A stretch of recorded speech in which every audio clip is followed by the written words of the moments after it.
A través de la historia de la humanidad se han visto personas, y más precisamente políticos, cuya palabra y poder de oratoria es capaz de mover las masas de una manera impresionante. Sin embargo, el problema radica en que muchas de estas personas usan esa capacidad para darle legitimidad ante su pueblo a las acciones más aberrantes que se puedan imaginar.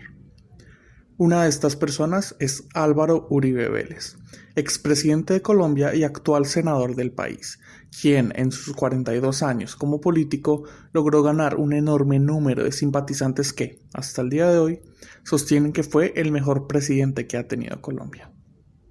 Es que todos han tenido sus cosas buenas y sus pros y sus contras. Por ejemplo, Uribe, la cuestión de la seguridad. Entonces eso fue muy bueno porque la gente pudo nuevamente volver a viajar, a tomar carreteras. Álvaro Uribe. ¿Y la razón? La razón porque de una u otra forma el país estaba más seguro en el mandato de él. En 8 años como máximo mandatario, Uribe se encargó de unir a Colombia en torno a un único enemigo en común, la guerrilla de las FARC. El problema fue que, a partir de ahí, todo aquel que no fuera afín al gobierno era tomado como simpatizante del grupo subversivo. Por lo tanto, debía ser perseguido, reprimido y eliminado. ¿No se les hace familiar esta situación? Esto es porque es el mismo discurso que usan los dictadores para perpetuar sus más terribles actos y justificarse ante la población. Sin embargo, el gobierno de Uribe no fue una dictadura. Entonces, ¿cómo a través de un discurso democrático Álvaro Uribe logró establecer los rasgos más significativos de una dictadura? Para entender eso, primero debemos poner en contexto la situación. En el año 2001, más exactamente el 11 de septiembre, el ataque a las Torres Gemelas en Estados Unidos crearía un nuevo enemigo en común, una nueva amenaza que quiere dañar el orden y la paz, el terrorismo. This is a day when all Americans from every walk of life unite in our resolve for justice and peace. America has stood down enemies before, and we will do so this time. None of us will ever forget this day. Yet we go forward to defend freedom and all that is good and just in our world. Thank you. Good night, and God bless America. Bajo esa premisa, en Colombia, quien llevó la batuta desde el discurso antiterrorista fue Álvaro Uribe, ganando así la presidencia en el año 2002. El discurso antiterrorista que comenzó a pregonar el gobierno Bush parecía darle la razón a Uribe en cuanto a lo que se necesitaba en Colombia para acabar con las FARC. Bueno, eso creían los uribistas. Y fue entonces cuando su aspiración comenzó a subir en las encuestas que medían la favorabilidad de los candidatos presidenciales en el país. Esto también fue condicionado por el conflicto armado colombiano, que enfrentó a, principalmente, las Fuerzas Armadas Revolucionarias de Colombia, o FARC, y el Estado desde el año 1964. Por lo tanto, el pueblo de Colombia llevaba 50 años de guerra, dejando un saldo de 261.619 víctimas fatales y más de 8 millones de víctimas, obra tanto de las guerrillas como de grupos paramilitares y del mismo gobierno.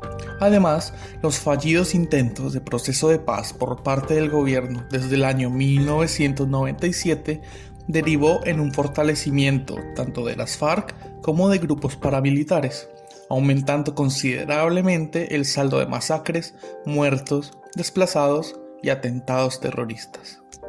De esta manera, la idea de un presidente que enfrentara con mano firme, corazón grande a los terroristas no estaba para nada mal vista, a tal punto que Uribe recibió el 54% de los votos, empezando así una guerra contra el terrorismo de la mano de una política llamada seguridad democrática, la cual fortalecía la presencia de los organismos del Estado en el territorio nacional y, al mismo tiempo, involucraba a la población con el fin de colaborar con los militares y el gobierno para dar golpes a los terroristas. Sin embargo, es curioso que, hasta el 2001, las FARC no habían sido catalogadas como grupo terrorista, pero, a partir del ascenso de Uribe al poder, Esa es la principal palabra que utilizan los mandatarios para referirse a los subversivos. Esto logró hacer que la población maximizara su odio a la guerrilla, quienes, según el gobierno, son los causantes de todos los males y desgracias que aquejan a la sociedad. De esta manera, y enfatizando el discurso del terrorismo, se planteó un escenario muy sencillo, una disputa entre terroristas versus el pueblo, el bien versus el mal, nosotros versus ellos. Adicionalmente, la política de seguridad democrática empezó a regir, dando golpes importantes a la guerrilla como los asesinatos de sus líderes y capturas. Entonces, la población vio que Uribe tenía razón. La solución no eran los diálogos de paz, sino reforzar las fuerzas militares y atacar directamente. Por lo tanto, la popularidad de Uribe subió hasta un 85%, lo cual le permitió ser reelegido para un segundo mandato con un 63% de los votos. Por fin había llegado un presidente que hacía las cosas bien, que vence a los terroristas, que desmoviliza a los paramilitares, que trae tranquilidad y seguridad. Había llegado El Salvador, el mejor presidente que ha tenido Colombia, duélale a quien le duela. ¿O no? Si bien es cierto que Uribe logró disminuir la capacidad armada de la guerrilla, las cosas no fueron tan maravillosas como los uribistas y los medios quieren hacer creer. Empezando a revisar los datos, se ve que, en los 8 años de su gobierno, se presentaron un total de 3.821.430 víctimas, es decir, el 40% de los afectados por los 60 años de guerra se dio en este periodo. Además, 1.064 ataques contra defensores de derechos humanos y más de 2.400.000 desplazados. Además, ¿cómo olvidar el terrible caso de los falsos positivos, en donde un aproximado de 10.000 personas inocentes fueron asesinadas por el ejército con el fin de hacerlos pasar por guerrilleros, obteniendo así ascensos, premios económicos y engrosando los números que daba el gobierno para justificar que la lucha contra el terrorismo estaba siendo un éxito a costa de civiles? En estos cementerios han sido inhumados como cuerpos no identificados miembros de la FARC, pero también civiles conocidos como falsos positivos, es decir, que fueron reportados como guerrilleros muertos en combate por militares que querían obtener beneficios dentro de las Fuerzas Armadas. Igualmente, ¿cómo olvidar el escándalo de la parapolítica, en donde se revelaron nexos de políticos de la bancada de Uribe con grupos paramilitares, brindándoles financiamiento e inteligencia para perpetuar sus masacres y asesinatos selectivos con el fin de obtener gobernaciones, puestos políticos, tierras pertenecientes a los desplazados y, por supuesto, mucho dinero? Dirigentes y organizaciones políticas actuando en la legalidad, pero vinculadas con todas las formas de crimen del paramilitarismo. De eso es de lo que se habla cuando se habla en general de parapolítica. Pero el hecho no es solo en sí mismo gravísimo, porque lo que comporta son dirigentes del Estado vinculados al crimen, con toda la gravedad que eso significa, sino que además escandaliza muchísimo el número de congresistas vinculados a esos hechos. Estamos hablando de cerca de un centenar de congresistas colombianos que en uno u otro nivel de compromiso o de vínculo han terminado pues relacionados con estas actividades criminales. Eso pues escandaliza por supuesto ante el mundo, pero escandaliza todavía más cuando se sabe que el 80% de los parapolíticos, de los llamados parapolíticos, son amigos del gobierno. Es gente que le hizo la campaña al presidente de la República, el doctor Álvaro Uribe, quien no hubiera sido presidente sin el respaldo, sin duda, de esos que después terminaron involucrados en estos hechos horribles de los que estamos hablando. Hay que agregar también a la Ley 100, que convirtió el sistema de salud de Colombia en un negocio y condena a la muerte a muchas personas anualmente. La reforma laboral y pensional, donde se redujo el salario y se aumentó la edad de jubilación respectivamente. A Colombia la está matando la pereza. Lo que tenemos que hacer en modificación de jornada de trabajo es recortar la jornada de sueño, es recortar la jornada de vacaciones, es recortar la jornada de festivos. El escándalo de la reforma constitucional que pudo hacer posible la reelección de Uribe, sobornando senadores para que voten a favor de la misma. Las chuzadas del DAS, en donde se interceptaron comunicaciones telefónicas ilegalmente para espiar a periodistas, magistrados, miembros de la oposición y muchos más. Y no podía faltar la exagerada cantidad de corrupción, clientelismo, subsidios a los grandes empresarios y entidades públicas desfalcadas y al borde de la ruina.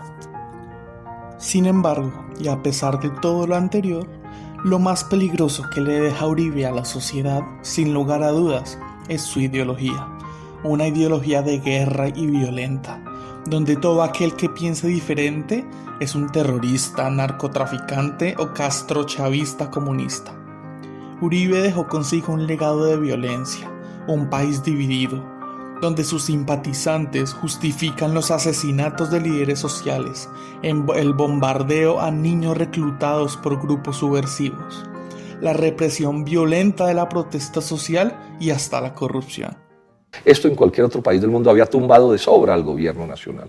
Lo había tumbado de sobra porque estamos pues ante un hecho que cualquier persona puede entender de la gravedad de lo que estamos hablando. ¿Por qué no se cae el gobierno nacional? ¿Por qué no se hunde? Porque probablemente el asunto más preocupante de la vida pública colombiana en los últimos años es que en un trabajo sistemático desde la cúpula del Estado se ha logrado, llamemos, desmoralizar a sectores amplios de la sociedad colombiana, estimularlos para que se hagan los locos, para que miren hacia un lado, se tapen las narices, digan que no sepan, no entienden, o peor aún, para que levanten la teoría de que el fin justifica los medios y le adjudican un supuesto fin noble a ciertas acciones y entonces con eso terminan justificando.